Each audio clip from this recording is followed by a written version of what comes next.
Hey guys, I'm Kevin Kreider. I just want to clear things up a little bit. My last name is German and Irish, but I'm also Korean adopted. So that's why I have the last name Kreider. I have grown up, I've been a fitness coach for a while, turned into a personal development coach. I'm what you would call like an Instagram influencer now. I've been a model, I've been sober for 3.5 years, and I'm also a recovering self hating Asian. And I say that because I wasn't always a self hating Asian growing up. I came from a really loving adopted family, actually. But I remember my first memory that I was different was some little kid going around going, "Oh, you're Ching Chang Chong, you Bruce Lee, what the?" And then I started dating, or at least tried to date.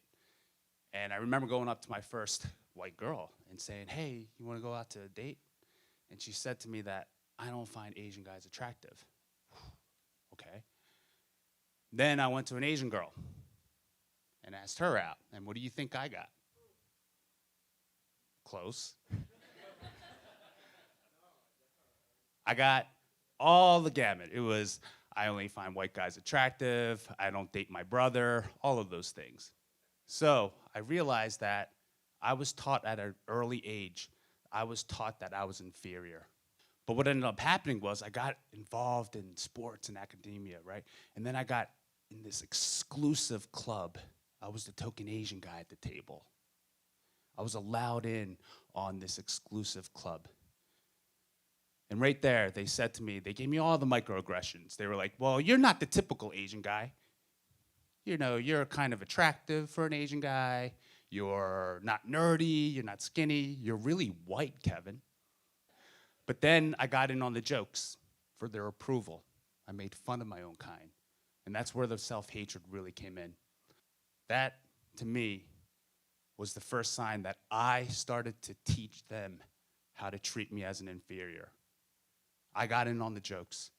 I started only dating white girls because, who doesn't want like a white girl, right? I started to give back the same self hatred that was happening to me, and I gave it back.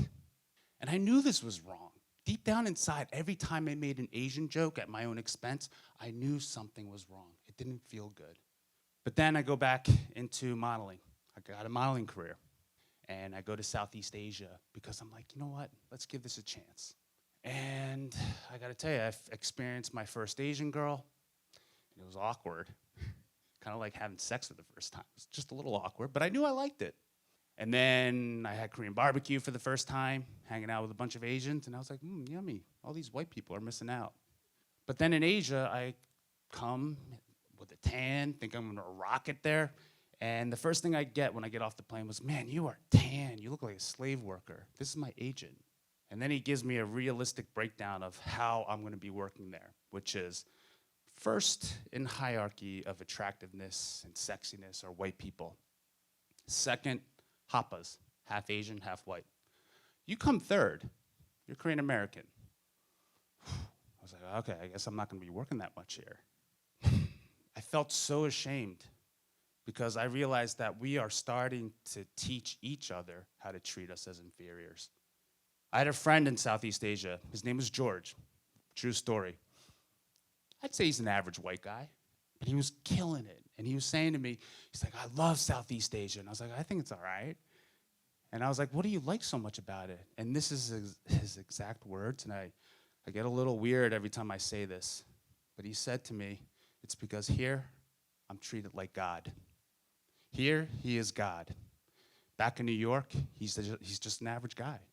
And I make this comparison. I'm like, man, all these Southeast Asians, like, they don't realize it, but they're getting like second hand-me-down bags from like Chinatown. Like, they're not even getting the best of the best, and they're like flocking to this guy like he's God. And I felt so ashamed. So going back to it, I started dating a girl, and she's from Singapore. She's from Singapore, and the first thing that she does is show my Instagram to her family members. They're all Asian. And guess what the first thing was that they said to her?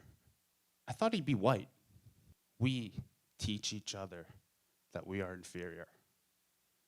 Look, I had to be really honest with myself.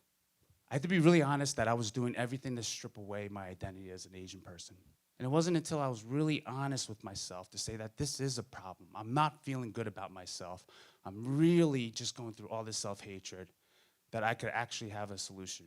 And part of the solution was getting involved with the Asian community, being of service to each other. And guess what? A miracle happened. I started to have a lot of self-love for myself. I started dating Asian girls. And then part of me was like, am I just dating them because they're Asian? But what's wrong with that? You don't hear too many white people saying that, Am I just dating you because you're white? I really found a lot of love and acceptance in all of that. So what I've been doing recently is I've actually created a dinner series. I host it once a month here because I figured that, if I'm the token Asian at the table, I'm gonna create my own table and everybody's allowed. Everybody has a seat at that table. So it's basically held once a month. Asian entrepreneurs, entertainers are all welcome there. And there we can get vulnerable, we can love, we can share our stories, we can empower and elevate each other. And that's what I've been doing. I also got invited in a documentary, so my documentary's coming out, and it's about my life and basically how Asian masculinity has been swept under the rug and my experience through all of that. So to strip away all that self-hatred, if you got anything from this, because I know there's a lot to talk about, I really hope that you can find love and service in our community. Thank you.